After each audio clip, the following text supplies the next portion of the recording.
Hey everyone, what episode is it now? 54? I think so. Whatever. It's like 54, 70, 45. What's the difference? But you really like to start these podcasts on a real chipper note, don't you? It's like, who cares? We're doing a podcast, I guess. This is episode number 54 of the ToonamiGAF podcast. I'm Greg Zeno. We have C. Kohler Hello. and BB Boy 20.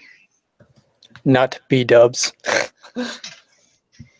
B-Dubs is somewhere. Who knows? It might be hilarious if he just drops in the middle. It's possible. It's like, oh shit! You just allow someone to just drop in here while we're recording? He's got the link. Okay. So there is basically no news besides, a little quick note. They're streaming the first season of Big O on Adult Swim's site, so I guess they got the rights back or something. Season 3! Believe!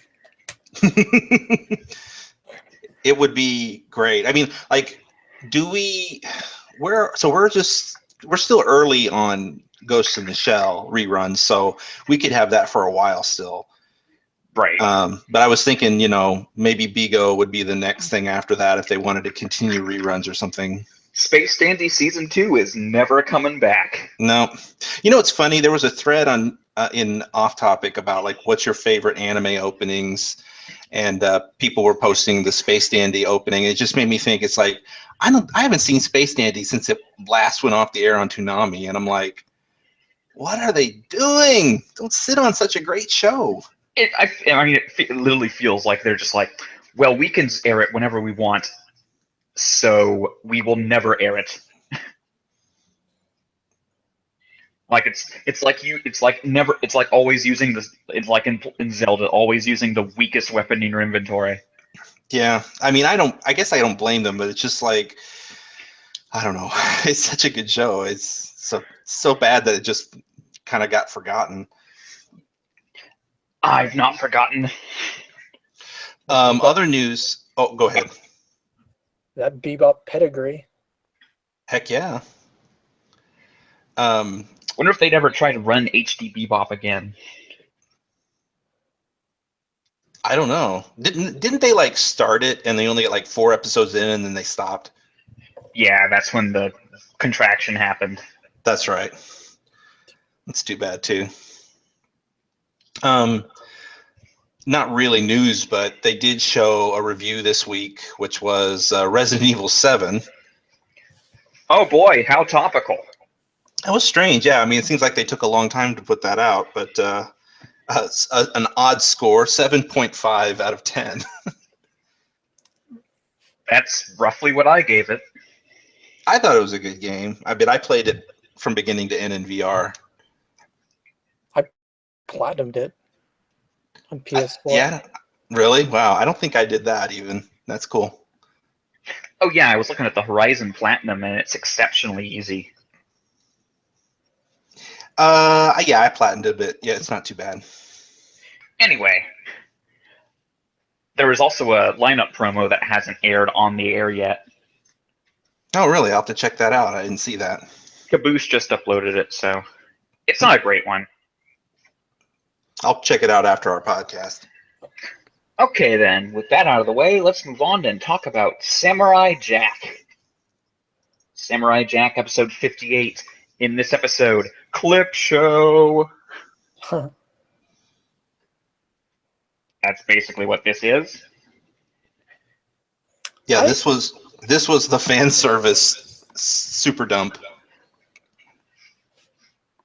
Yeah, I actually felt pretty bad for not quite remembering the exact details of what each character or moment was referring to, despite, the re-airing of the original that happened like only a few years ago.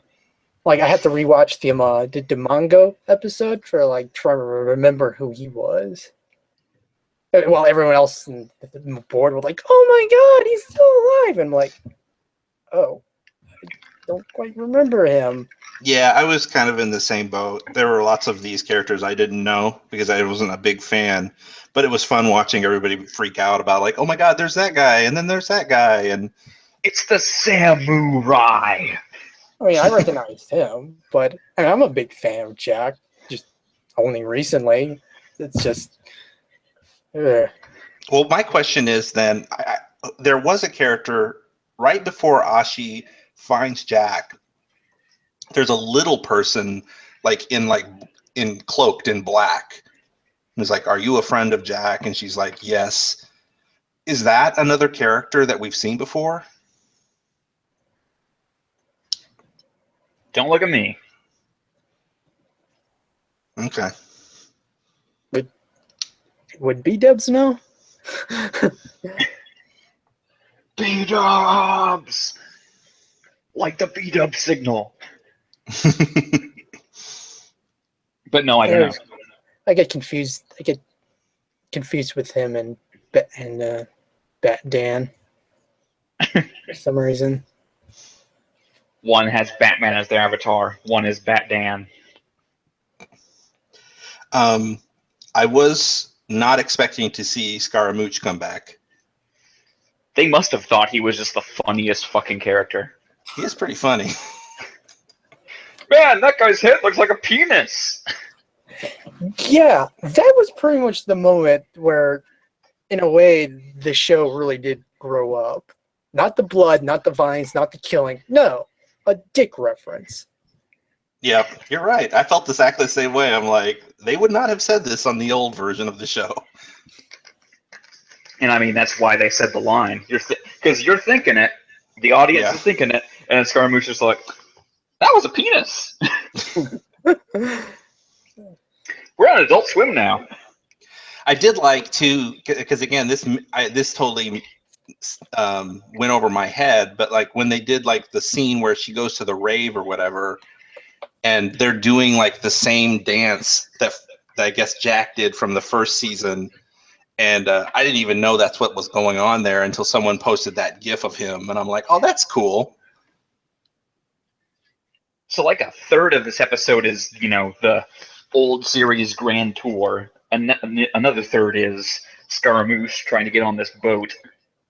And then the final third is, it seems like we have basically, like it is the episode that completely, both character arcs are done. Yeah, now they just have to meet up with everybody and be like, let's take them on. Or, well, they have to get the sword, I guess. Yeah. And of course, Ashi goes through like the makeover of all makeovers. Yeah.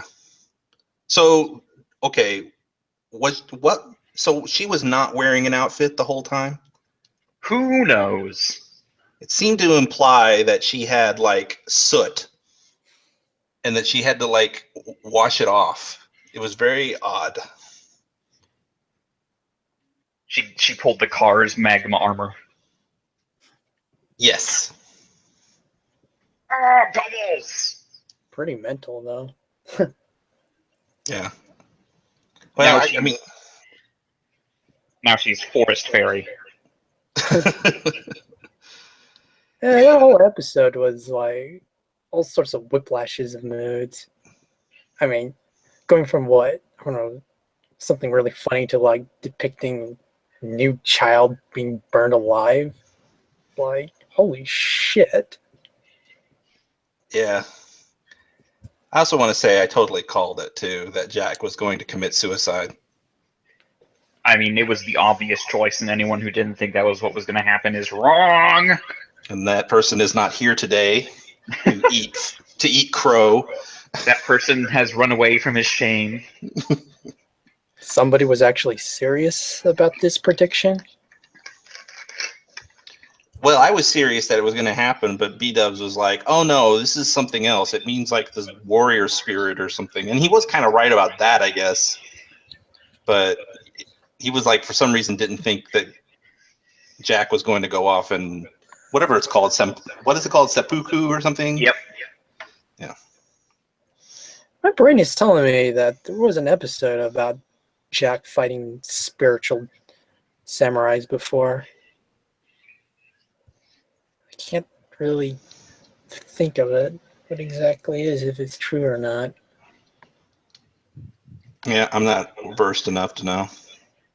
Like, there was an episode where he fought zombies. Yeah. That's odd. Right? We all watched it before. Like, we got memories of goldfish, something we've seen not too long ago. It's weird. Especially when you're really into it. Anyway. Wait, before we move on though, just I'll cut this out, but just so you know, I can hear myself echoing now through your microphone. So if you just turn it down a little bit, I think it'll be fine. Okay. Cool. Testing. Oh, there it is. Maybe you've moved closer to your speakers or something? It's pretty far away.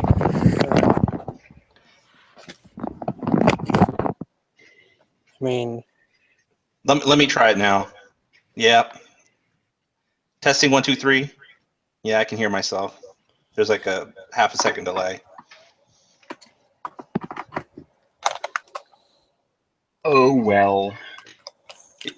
Yeah, if you can't fix it, it's no big deal. Just thought I'd mention it. Hello?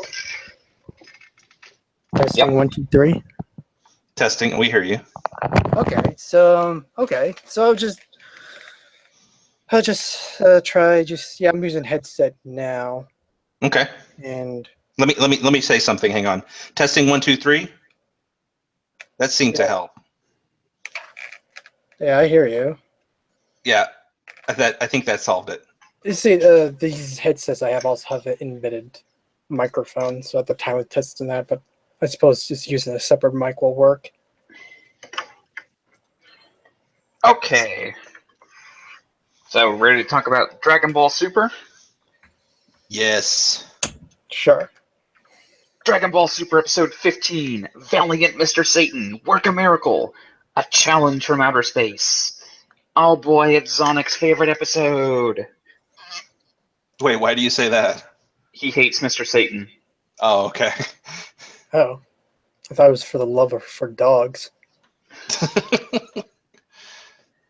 Well, who could hate Mr. Satan when he fights Lord Beavis? Hey, Goku. I'm blowing the planet. Dicks. Yeah, everyone was thinking. To be fair, I'm not a big fan of Mr. Satan either, but I thought this was a pretty funny episode, and I love the bit where he's like imagining himself turning into like Super Saiyan and stuff. And he's got like the Super Saiyan golden hair. That was pretty funny. Super Saiyan Mr. Satan looks pretty good. DLC for Xenoverse 2 coming soon. Oh, I forgot my tractor. Ah. Oh yeah, that was what was it? He goes, whoa! I forgot my tractor. That hurt. Jeez. So a bunch of dog people from Planet Snack came down, and I don't know what that was about. I think the joke at the end was that they were trying to take over the planet, and then, there was a dog. They were cat people. Well, no, I don't think they were coming to take over the planet, just to be fair. I think they were there to congratulate the defeater of Beerus. But, yes, they were, and then they had this one jerk guy who's like, roid rage man who wants to fight. But then, yeah, you're right. They're afraid of dogs. Are they supposed to be dogs or cats? I couldn't tell. They're They're lions. They're lions. Oh. So that's why they're afraid of dogs. Okay, I guess. Also, Chi-Chi already spent $100 million. Did she say on what? I don't know. It doesn't, because I remember everybody in the thread being like, "What the hell did you spend that on?" I mean, probably like Food. College fund. It's just like it all went. Wait, no, he's not even in. Never mind. Oh well, yeah, Goten. Could be for Goten, yeah. She just put it all in the gold She fronts. did say something. She said where it went, but I don't even remember. It was so stupid. It was probably like, "Do you know how much you eat?" or something like that. That's probably not it. Anyway, now he has to get a job. We're basically back to the first episode again. Hooray! Nothing mattered. Yeah, just go watch the movie while you're at it. How many? Do you know how many filler episodes there are? I mean, based on what looks like the next episode is, I think this is it. Oh, okay. So next we're going right into the Resurrection F storyline or whatever. I think so. Well, it looks like it. Okay. I don't know. Or, I mean, I don't know. Maybe it's a bit fillery, but it's still kind of that. So, I had an epiphany recently. Like, Gohan, Videl are like seemed all like grown up, mature, and yet I realized that Super only takes place a few months after Boo arc, so like that seems like a very drastic character evolution from like going from rebel and hygiene boy to pretending trying to be Mr. and Mrs. Sun. well, it has to be a few years because they were in high school in Boo arc.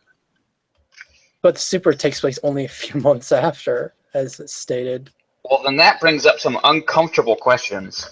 Well, Yeah. was he like a third year in high school? Like, did he graduate? Oh, I'm gonna have to look this up. Well, I mean, you don't have to do it right now, but like, because I'm just wondering if this is one of those situations where, like, the moment you're out of high school, you are a full-on 100% adult, and you have to act like it. That's the only thing that would make sense. Because you're right, it doesn't make sense that they would suddenly own a home and all this other stuff.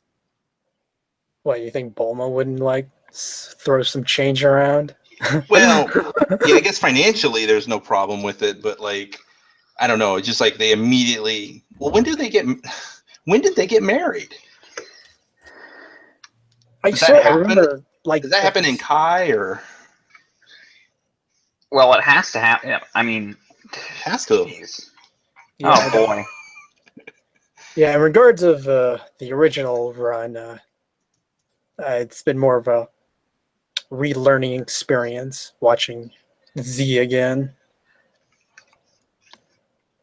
But it's almost like somebody put in like, I swear they said at like the start of Super, it was like 3 months after fighting Boo. I kind of remember that too, but yeah. Yeah, maybe they just had a quickie wedding. They went to the quickie wedding chapel in Satan City and hooked up, I guess. They got married at a Taco Bell. I just ate some today. But yeah, it's almost like, oh, let's put in a quick date to make sure things doesn't seem like it's been too long, but then like forgot that, well, people tend to change a bit longer than that. Like going from like badass superheroes to like the perfect housemates, it's like, yeah, that seems too drastic of a character change in such a short period of time. Like, it has to be a few years because otherwise that's like, hey, we got it on in high school. Well, I wouldn't Oh put it boy. back that. I mean, it's possible. High schoolers do these things. Either way, it's time to move on because now it got uncomfortable. Yes. Dragon Ball Z Kai. Dragon Ball Z Kai, the final chapters, episode 114, The Terrifying Secret of the Majin, the Mastermind revealed, and it is a quote from Cinderella. Oh boy. Bibbidi bobbidi boo. Yep. Okay, so as a relative Kai newcomer, Bibbidi was the name of the original wizard. I mean, it goes in the same order. Okay, so Bibbidi the original wizard, Bobbidi was his grandson or something, Mm-hmm. and then Boo is the Boo character, the pink guy, right? Yep. Okay. And they could totally stop everything right now, but no. Everyone just has to wait because Supreme Kai just like, please let their evil plan come to fruition before we actually do anything. Yeah, we talked about that last week. It's just like, I don't know why they're trusting this guy. It's so obvious as a viewer that this is a bad, like, even when Piccolo says, "Hey, we should do it now," it's like you should listen to him. These are the people who were like, let's just not go and blow up the lab, and let's just let them finish the androids, Yeah. even though we know they kill us. Oh boy. Also, Videl is. I think I found the exact moment Videl becomes, Lame. Housewife. lame. Yes, I was about to say this is the unfortunate farewell of the good Videl episode. She's like, oh, there's sand in my eyes. Bye. I'm expecting to maybe grab onto Gohan at least. But no, it's like no. Yeah, I thought that too. I thought why don't you just cling on to his back? But I think it's really more about the fact that they just want her out of the picture, story-wise, which is sad. I mean, yeah, she would only be going there to die, but That is true. But also, you should have made her stronger anyway. Right. Made her a badass. You know what? I just realized it's not just Fidel either. Android 18 stays behind. Well, she's fighting the tournament to get the money. Yeah, but she's got her sights set on she has her eyes set on the prize. But she could have been a with badass. Everyone else gone, she wins by default. I just would have loved a nice badass female character in this fight, but now that's not going to happen. No, welcome to Dragon Ball. Apparently. Chi-Chi should. Chi-Chi should have went in. If nobody else was going to leave, she goes in and kicks everyone's ass. Chi-Chi could probably beat Mr. Satan. I think so. Absolutely. That was a missed opportunity from Toriyama. Yeah. Everyone else, all the Z fighters is going fine, I'll do everything myself. I'll get the money myself. I don't know anything about what happens later in Super, but I've seen pictures, like a still or something from later in the series, and 18 is around. So I'm assuming looking he's literally off being a park ranger. Oh, or that's 17. Sorry. 17. When they're just numbers, it's like, which one is that again? I'm talking about the girl. I think I've seen pictures of her she's supposed to be fighting again. And I hope that's true, but I don't know. Is that Super? I thought so. That's what I'm saying.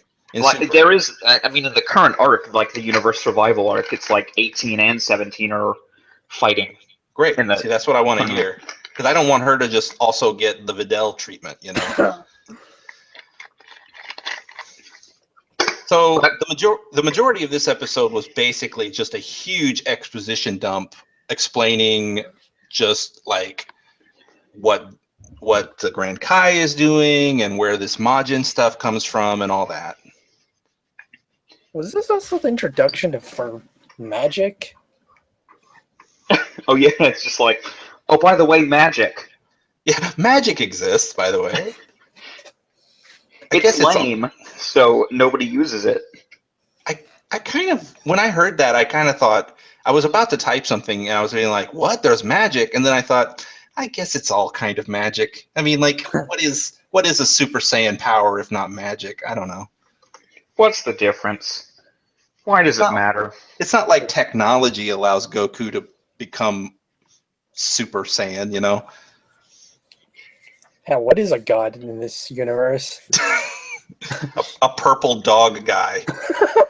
Or cat. Goku can become Super Saiyan because nanomachines. Son. I mean, they can all just fly around. That's might as well be magic. Oh, by the way, that was a funny line too. When right before they left the tournament, and somebody was freaking out. Like, did you see all those people flying? And then like the ringmaster guy who was on the sidelines goes, yeah, there's this last couple of minutes, there's been a lot of flying. I thought that was pretty funny. Yeah, flying. Who would have thought? And even Vidal's classmates are and like, well, she must be punking us. And it's like, you go away. Well, I think they finally admit in this episode that she must really have the power to fly, and then their response was basically like, "We're just gonna have to get on her case about that. Why did she never tell us she could fly or something?" Oh, by the way, they named No, that those happens first, and then someone's like, oh, but Mr. Satan says all the time that tricks and wires. Oh, I was gonna say they also named those characters this episode, and they have like goofy names, but I can't remember what it is now. I mean, who cares? But they were funny. They were like stupid Toriyama names because it was like Fred and Daphne. No, it was something. Gosh, I wish. I don't know. I'll think about it later. But like, it was. How he always does like trunks and like different clothings, and then fruits for like vegetables and stuff. Like he did something with them. Oh, it was like eraser. It's like Erasia for eraser, and then like the other guy's name was like pencil or something. It was Eraser really and penis. No, it was not penis. That was in Jack. Aw. Anyway, want to talk about Attack on Titan? Yeah. Okay. Attack on Titan, episode 26, Beast Titan. In this episode, shit, fuck, shit, fuck, shit is basically the episode. And you mean that like everybody's freaking out, or? Yes. Okay. Yes. Literally like, oh hey, suddenly it's hot. Hey, what? Titans are inside the walls? What? Also, here, look at this Titan. He's talking. Yes. And he's controlling other Titans. Oh shit. And he threw his horse at you. Yep. Or your horse at him, whatever. Yeah, that guy was creepy. So, starting off with a bang this season. Yeah, I liked it. I liked the new opening was pretty good. It definitely extremely the first opening, though. That's what I was about to say. You got me. It's like they said, you know what? People like that first opening. Let's make something as close to that as possible. Because we fucked up and didn't just use it the whole time. Yeah.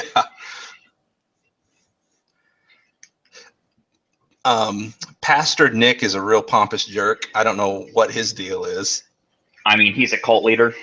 I hate those kinds of... he literally leads the wall cult. They have cult in their name. I hate characters like this who are like, tell us about the wall.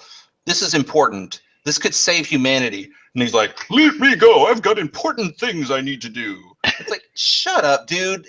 Whatever you have to do is nowhere near as important as what you need to tell us. Well, I mean, that's like a fuck you, I'm not telling you.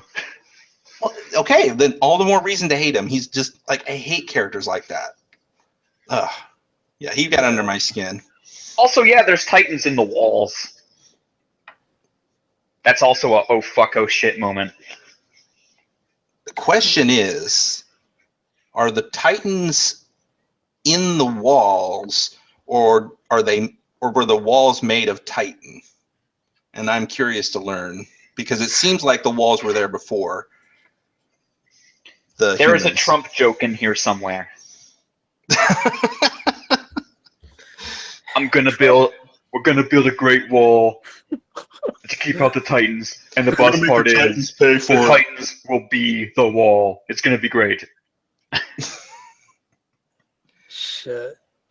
Kind of reminds me of some stories of like workers being forever stuck in their buildings or whatever they were trying to erect.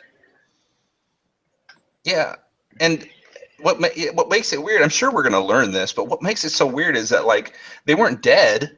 It's like, because they were like, don't let the light touch them or they'll come alive. Yeah, that would have been some shit. Like, on the level of some shit to holy shit, that would have been holy shit. I just realized, too, those things are as tall as the wall. So they're, like, almost as big as the Colossal Titan. Or there are a bunch of smaller ones standing on each other's shoulders. kind of doubt that, but maybe. So one of the best characters made a comeback, Sasha. Yeah, she just lounged. She's just being a complete lounge. Yeah. Although she does hear the footsteps of the Titans before anyone else, so that's kind of cool. But yeah, she's just a great character. I love her. Next episode is her episode. Okay, cool. Seems cool. Also, Connie's having a bad day. And then Raynor's like, I'll go with you to your village, bro. And then Berthold's just like, kind of has that, he short circuits for a second. He's like, yeah, let's go. I was about to say, you said he was having a bad day. Everyone in this series has a bad day every day.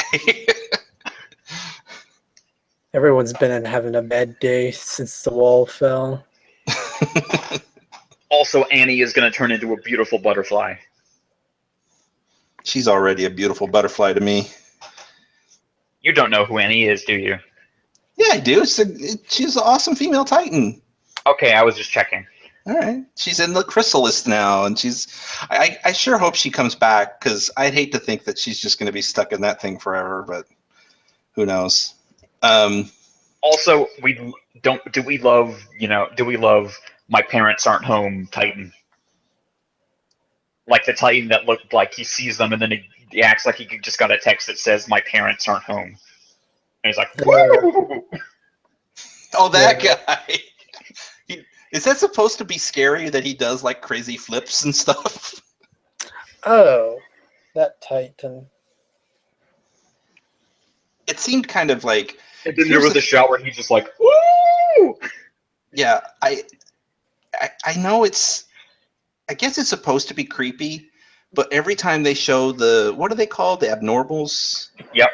Yeah, every time they show an abnormal Titan run or walk, and they just do it in like the most derpy way imaginable, it never seems threatening to me. It just makes me think they're so stupid. Like it's not menacing. They're just goofy. I don't know why the guy who makes this manga chose to do that. It might work better still. Yes, that makes sense. In motion, they look goofy. Yeah. Like, that might have been a poor choice of animation. Yeah, maybe make them run and walk normally until they stop, and then they kind of do a weird neck thing or something. Also, there's Danny DeVito Titan.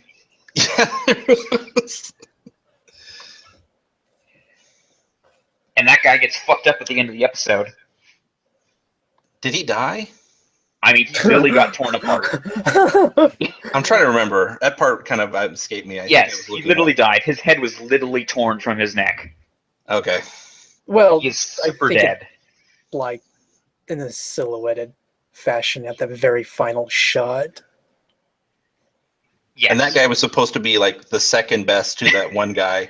He was literally called the second best of us all. Which is not something you want to get said to you because you're about to die.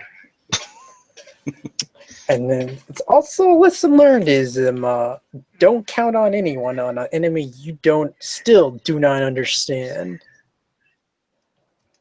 Yeah, it was interesting that the Beast Titan was interested in the omnidirectional gear. Like it didn't know what it was. Yeah. Let alone the fact that it seems to have intelligence. Yeah. And not just intelligence, it's just like, I should take this back to my workshop. Yeah, it's weird because like we know that there are people who can become Titans, like Annie and like Aaron. And then there's this thing which doesn't appear to be that, because you'd think if it was a normal person, you'd think it would know about the omnidirectional gear. I would think, but I like this. That just leads to the question of where it came from. Right. Yeah. So I'm really excited to learn more about that. I mean, all in all, I think this was a good, strong first episode. And I wanted to mention too that like it feels like this show, like it feels like the show never stopped. Like it's almost like they animated this 4 years ago and they're just now airing it because it looks the same to me. I swear I saw a preview of stuff in this episode like 2.5 years ago. Like they were working on it and then suddenly like, Wait, what if Well, that there would were make trains and zombies?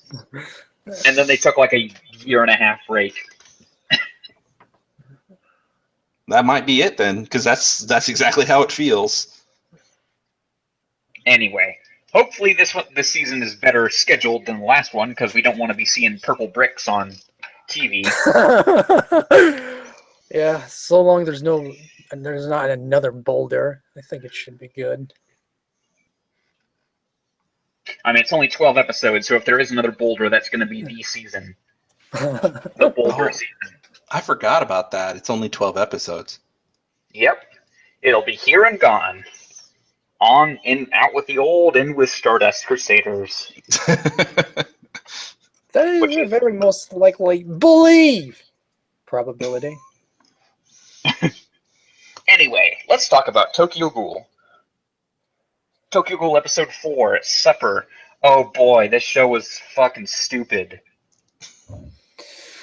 Yeah. I mean, stupid with a capital S, T, U, P, I, and D. Italicized. This whole episode felt like it was like just was like a soon up like a Frankenstein monster and like pacing, camera shots, depictions, dialogues, like it's just like all over the place. Things going wrong. Yeah, it's like, I mean, I don't hate it, but it's also like really full of itself, and it's going over the top, but in a way that isn't as good. Like this whole French Hisoka character is just like, He's not even French. He just randomly decides he's going to grumble stuff in entirely French.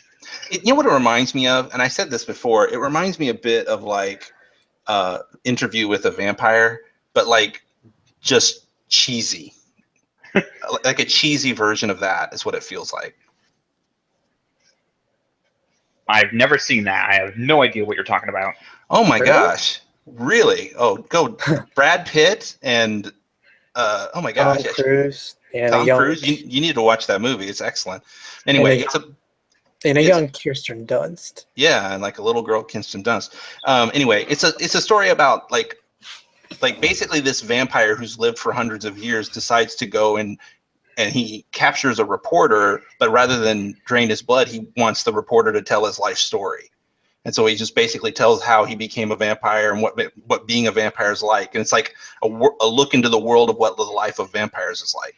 And so this show feels like that, except What if it was that, except stupid? except like edgy and like over, like, look how cool we are. We got masks and that kind of thing. I am the edge. It is so edgy. Like it's such a try hard show. Like I want to be edgy, but I frankly struggle to remember the actual details of what happened in this episode. because I'm the only one I think on this podcast who actually is trying, I will tell you. Okay, so basically, the guy who I'm going to forever call French Hisoka,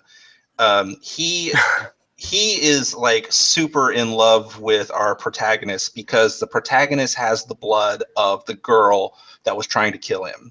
And that girl's blood was that ghoul's blood is like super, like gets him off. Like he just can't wait to eat it.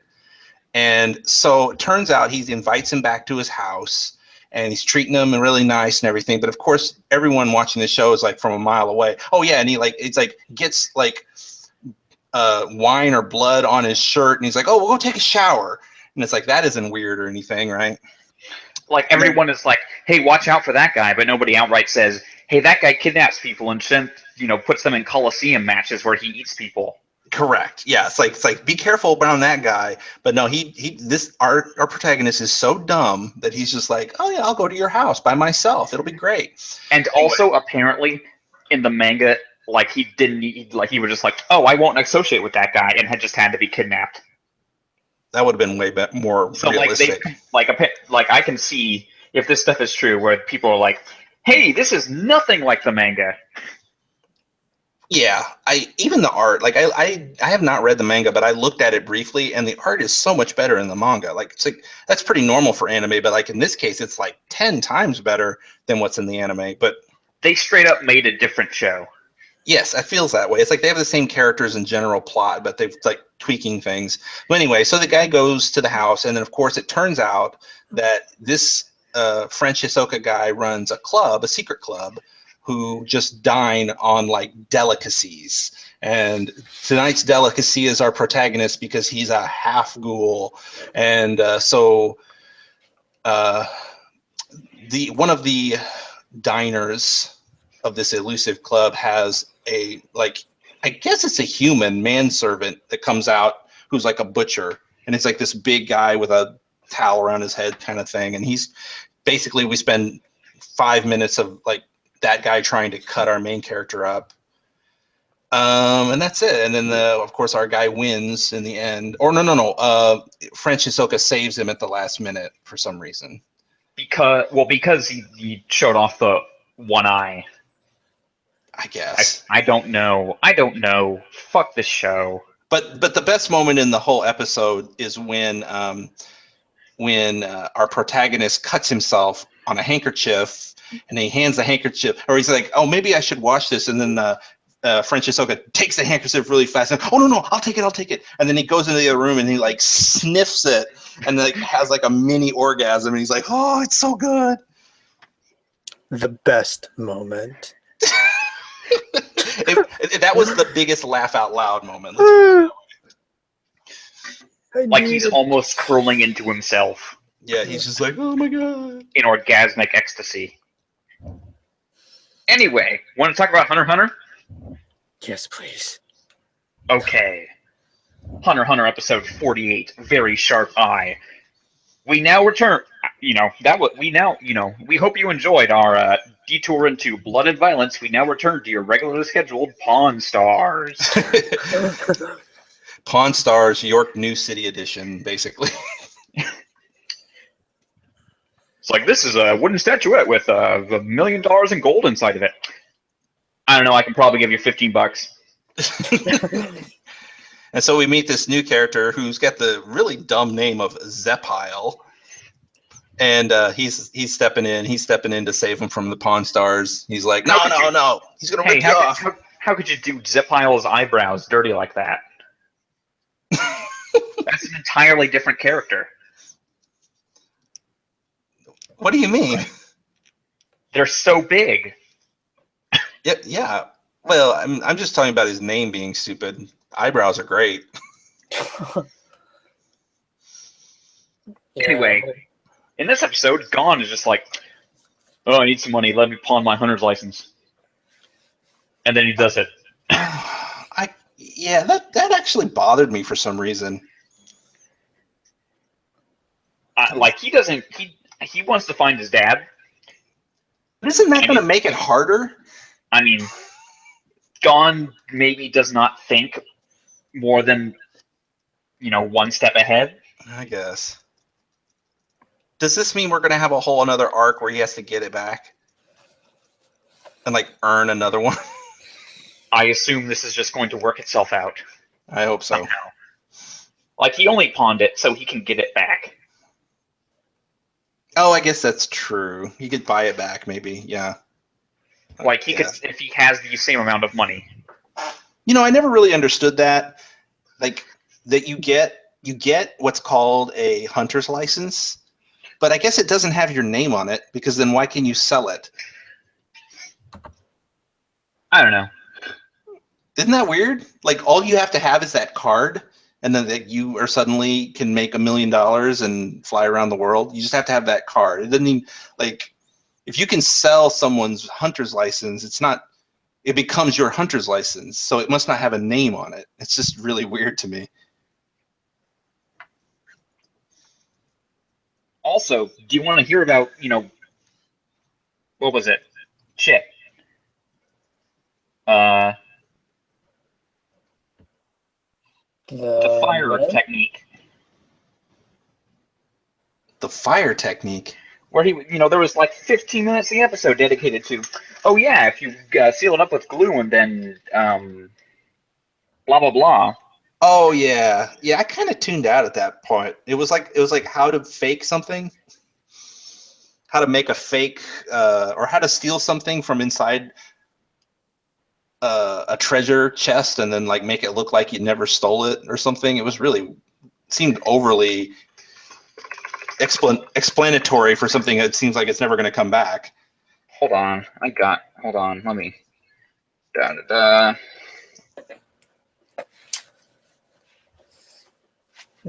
Yeah, despite all this expository stuff between this and then, like, surprisingly, it's still a highly critically praised show. Well, I still think it's one of the best shows on the block. Even this episode being mostly kind of just like a weird episode of Pawn Stars was still pretty interesting. And I like the introduction of a new character. And yeah, I just like these characters, I guess, more than anything. I'll admit, I was mostly felt kind of out of focus throughout the night, besides Jack. Like, Well, I had to rewatch Unicorn. Well, you didn't need to rewatch Unicorn. No. Were you like Leorio and were you checking NeoGAF? No. In this episode, Leorio literally says, "I'll go check the message boards." Gaff will know what to do. Yeah, like, if they're supposed to talk about Nen on the board, like, they may as well just keep posting, like, an image of the main Nen diagram to get a visual update on, or a checkup to remind people what's going on through a visual way. I did like the part in this episode where, like, Leorio, or I'm sorry, not Leorio, when Gon and Killua and this Zepile guy, and they're kind of like going back and forth. It's like, I'll tell you something, then you have to tell me something. And they were going back and forth. It's like, why do you want the thing? And why didn't you sell the thing? And I liked that scene because it was kind of like they were playing off each other. Yeah. I kind of just blanked on that scene though. So anyway, I don't even remember what happened at the very end of the episode. Like, where were we going? well, they saw a posting where it's like, "Hey, look, Phantom Troop," and they were like, "Let's go catch the Phantom Troop." Oh yeah, that's gonna go well. That's gonna go. Also, the big note thing here is that Zepile was like, "Hey, Gon, yeah, I mean, you're pretty cool. You have like no moral compass at all." Yeah, he doesn't, does he? He's like, "That seems interesting." Well, like they are literally about to try and go sell a human being at auction. Well, this is currently their plan. Mortals seem very different in this world. I think it's just Gon doesn't actually have any. I think it's a little bit of both. I think it's Gon especially doesn't have any, but yes, I agree too that like this whole world seems to revolve around worshiping people who are basically murderers and killers and thieves who will do anything for money. Like once you get your hunter's license, like people who typically are like master hunters don't appear to be very good people. All while listening to One Piece inspired orchestras. Oh yeah, the music continues to be amazing in this show. Like I love the orchestral music.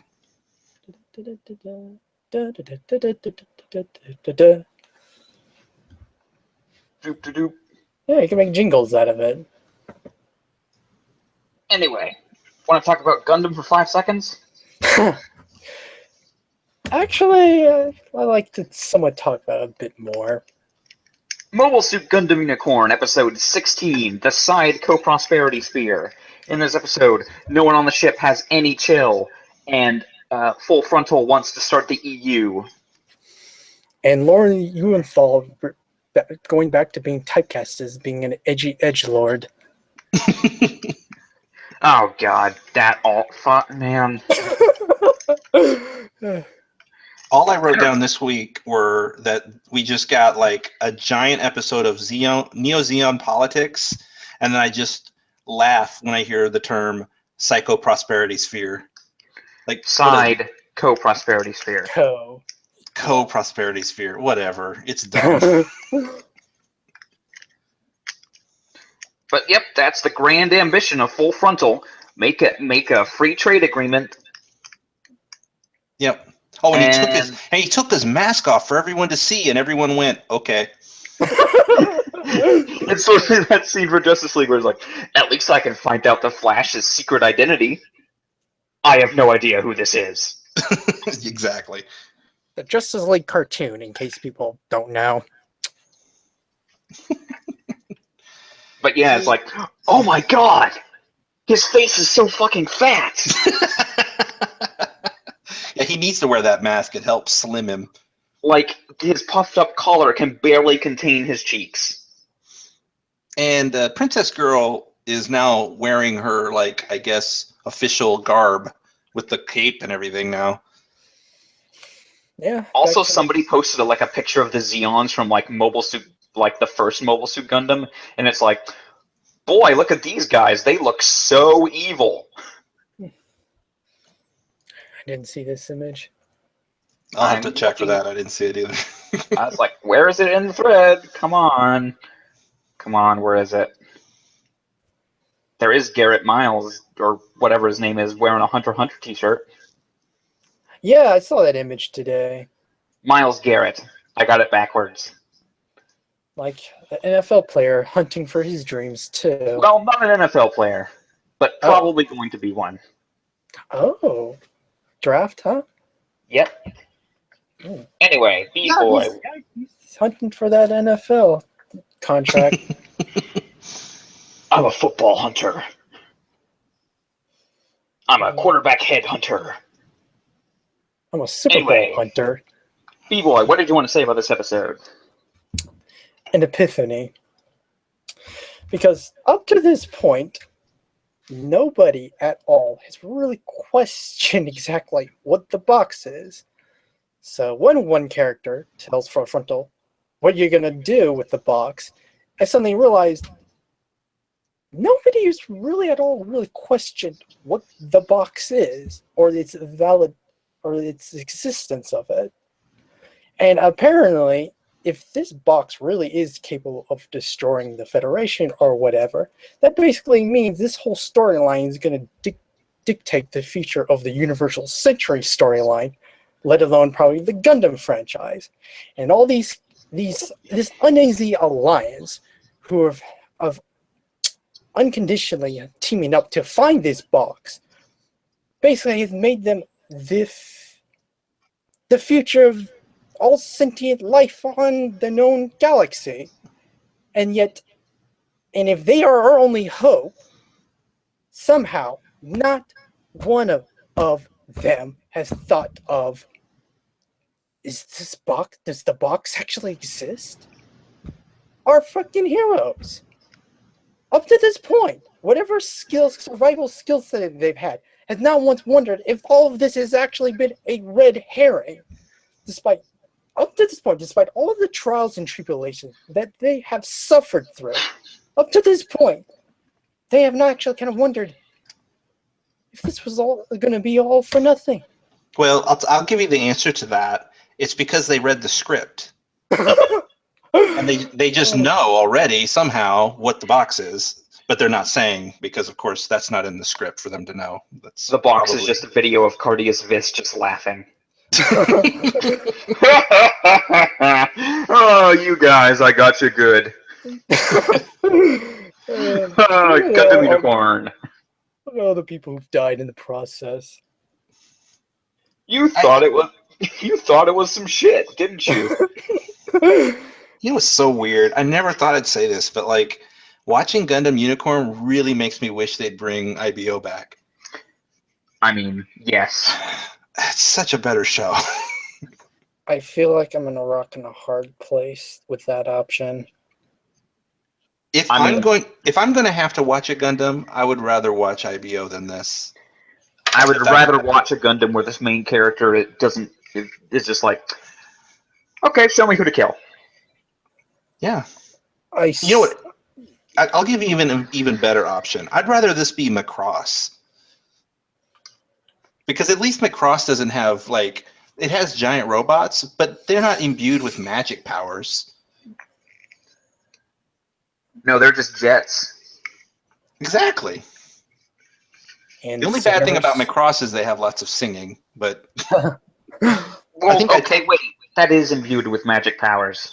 it kind of is. But not the mechs, though. It's not the mechs. It's just magic is just like magic's in your heart. But I don't there's know. probably a really good reason that we haven't seen more Macross. I don't know. I've seen some of Macross Frontier and I thought it was okay. Also singing. The singing is a little over the top. I agree. It might be a deal breaker. It might be, but I will say it probably wouldn't appear on Toonami because of that. But Well, they did show Robotech.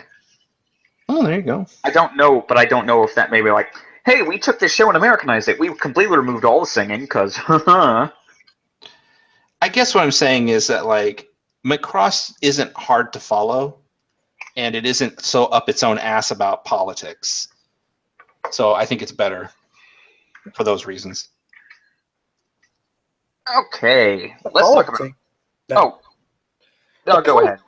The politics isn't really my issue. It's like giving an avenue to care about any of this. Then yeah, if I care, like the characters, the stories, you have me care about that, then yes, I'm actually willing to listen, or maybe even delve into this lore. If not, why even bother telling me this? If you failed me to be engaged in your fiction. Yeah, I mean, our main character in this show, whose name I forget at the moment, Benager. Lynx, just call him Lynx. Yeah, Lynx. He is such a non-character. Like, he is, like, his motivations are not there. He's just kind of angsty man. That's all he is, Mr. Angsty Man, constantly. And it's old. I don't really care about him. He's definitely the worst character so far this year. And he still seems like he can have his cake and eat it, despite going through situations that at this point that indicate that he can only make a choice. Yeah, he's got plot armor out the ass. I really so regret calling this show cool at the start. Well, it's definitely pretty. I mean, even this most recent episode, I thought, wow, this is so well animated. I think in the thread I said, like, the animation is wasted on this show, on this story. I mean, I say the same about them. All the art in the ending credits of Tokyo Ghoul. Like, yeah, looks too pretty to like be stuck in this shit show that apparently people say season 2 is the absolute worst, while this one so far is like mixed bag of the negative spectrum. I mean, the only way it could get worse if it suddenly turns into Gundam Unicorn. oh no. Yeah. Regarding that ending, I think I'll just throw this out there. I think it's one of the nicest endings we've had on the block in a while. I really like it. The music and the visuals are really cool. In the Unicorn? No, I'm sorry, in Tokyo Ghoul. Yeah, I actually like the music in Unicorn, but like once the stupid really start rolling, like even some of the tracks I like, I can no longer like swell with, because it's supporting something that's so dumb at this point. Anyway, let's stop talking about psychic robot pilots. Let's talk about ninjas in Naruto Shippuden. Naruto Shippuden episode 155, the first challenge. Okay, Naruto, rub this oil all over you. Oh yeah, oil in quotation marks. Oil. It's Toad oil. Yellow oil. Might actually be piss. I think it is. 100% Toad piss. So Naruto needs to succeed or he'll turn into a frog.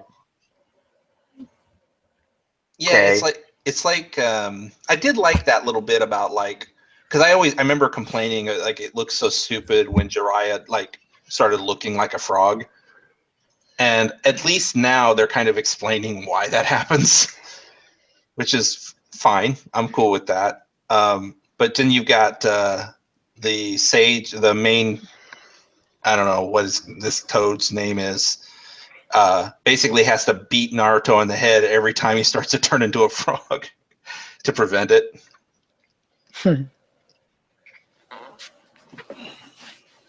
But yeah, there's a whole bunch of smacking.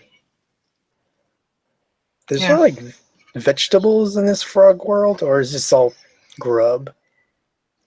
I guess it's like the frogs are they just love their insects, I guess. It seems a little mean to me.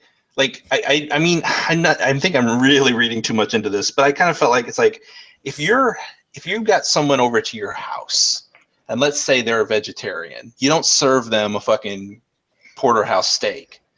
And here's Naruto stuck in frog world. You don't expect him to just eat grubs and be like, here, eat these grubs. Be like, that's kind of a jerk thing to do. I mean, Well, they're they're frogs. They don't give a shit. I guess they don't. They're stupid frog people. What is with frogs in this show? Is frogs a ninja thing or is it just a Naruto thing?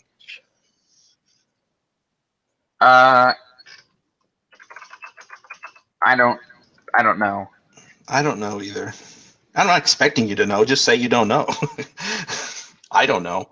Like I'm wondering because sometimes I complain about the weird stuff that happens in Naruto, like shadow clones, and then later I learned like shadow clones is like a ninja thing. Like that actually predates Naruto.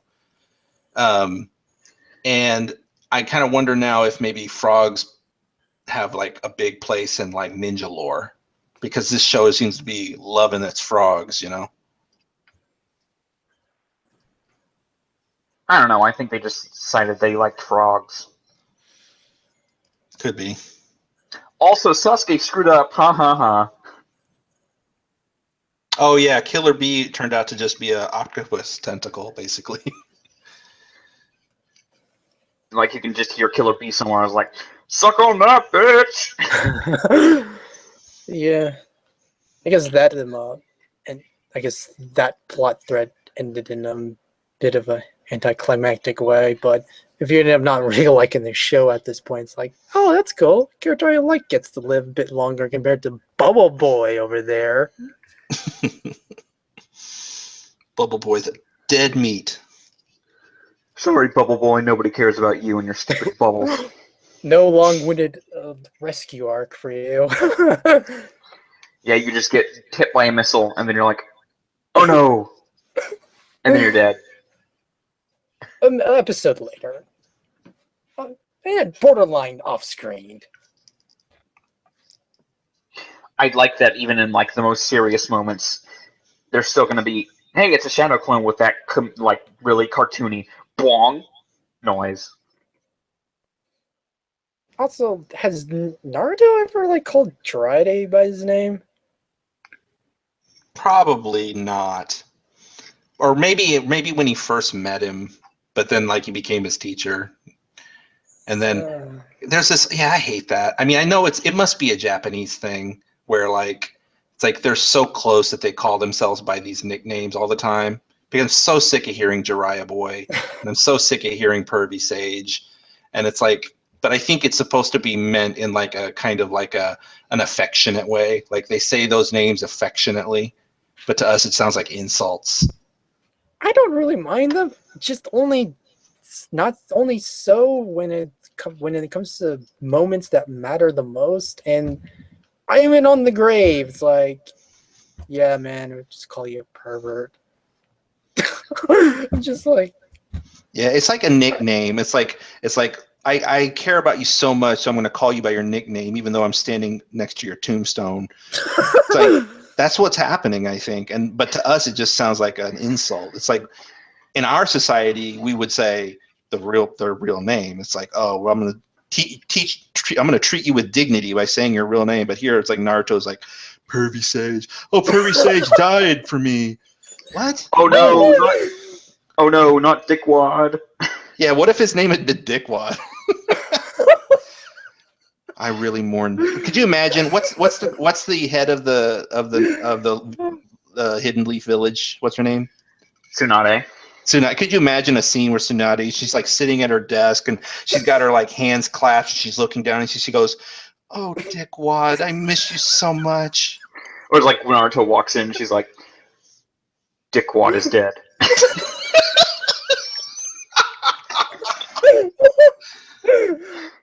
I could so see that. Like Pain's up on his tower. He's like, I sense Dickwad. Okay. Naruto the character could somewhat redeem himself if at that defining moment when he found out about his death, like he actually referred to him as that by his name. And then But Old no. Frog's just like, oh man, I can't believe Dickwad Boy is dead. So yeah, fuck Naruto the character forever at this point. I think that this, in fact, what's weird is that the frog is actually being more polite, because I feel like that's like he's probably saying like Jiraiya-chan or something like that, or Jiraiya-kun in Japanese. The honor, he's adding that little bit to the end, and then in English they were like, oh well, we'll use boy, and it'll be really annoying. It'll be super annoying, yeah. He should have just said Jiraiya, but I guess they needed the extra. They needed the extra syllable for the lip flaps, probably. Yeah, I don't even mind him, since he's not like some main character you have to follow with for the forever now. Yeah. Anyway, that's enough for the adventures of Dickwad. Oh, God. So in our brief Ghost in the Shell minute, everyone gets sucked into a brain that a Tachikoma found in a garbage pan. Yeah, this was an interesting episode because it was like 2 episodes in one. Yep. So like the first part of the episode was like a day out with Tachikoma, where she's like going around with this little girl. Out. Yeah, baby's day out, basically. I did like the scene too, that like, I guess it's just indicative of this world where a little girl could be walking down a shady alley with a giant tank mech, and 2 police officers walk up and then don't even question it, and they're like, "Oh, is this your tank?" And it's like, what? Is that normal to have giant tanks walking around? And then the Tachikoma then impersonates the old guy, that was pretty fun. You can call him. He's Aramaki. Aramaki. Yeah. But like, yeah, both. Oh, you damn kids. Yeah, and then the second half of the episode, like you said, it's like everybody's going into a cyber brain. Like, seems like a real risky thing to do, going in there and watching a movie. Must be a damn good movie. It made the Major cry. And you turn and look, and it's like, it's Furious 7. I actually watched The Fate of the Furious today. And? I liked it. It's exactly right. It will vary based on that kind of movie, from viewer to viewer. I think they missed an opportunity in this episode with the movie plot line, because at the end of the episode they say, "Oh, the movie is it's just this guy's way of like getting his movie seen," and but they said that it's overall it's just an ordinary movie. And I thought it'd been much more interesting if it was like a program that like it's kind of like a drug, like you watch the movie and you can't help love it. That's not interesting, because that's exactly what you think it would be. But no, it turns out it's actually just a good movie. But like, I don't know. It didn't make sense. How does that even happen? What doesn't make sense to me is, why are all those people still in there? Like, it can't be that good a movie. I mean, Ghost in the Shell. All right. It was good, though. I thought it was a good episode. They're all pretty good episodes, honestly. Anyway, as long as no one else has anything else. Yeah, actually, Ghost of the Shell is also mostly an exposition kind of franchise, when you think about it, since there's a whole lot of talking and philosophy going around that I'm actually rather surprised it's that successful to begin with. That despite them, being like the premier cyberpunk franchise, and a lot of people around the world don't mind all the talkie scenes and brainstorming. I think it's because its stories and characters are interesting and not just like some anime or manga fall in the trap of having interesting stories with bland characters like Unicorn. Like, well, actually, I don't even say that's super interesting, but that's a bad example. But like, there are some out there that have like bad characters but an interesting premise, and so you don't like it. Or some anime and manga have really cool characters with a terrible story, and I think this is a good mix of both, like good characters, good story. It's interesting that the characters aren't necessarily standouts, since they're definitely more, I guess you can see, more part of the realer side, since they're kind of overall stay as professionals as they're depicted in their corresponding stories. It's not like everyone's too wacky or anyone's too happy or... Well, that's what makes it good, because it's like they're all believable and relatable. So like when you see Bato do something, you don't think it's zany or goofy. You think, hey, that's something a real person would do or say. Yeah. Even when he's like howling like a dog.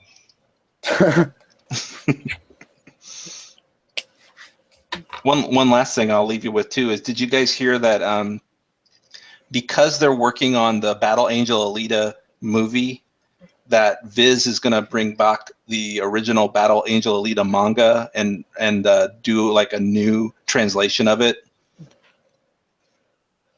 There was something wrong with the old translation?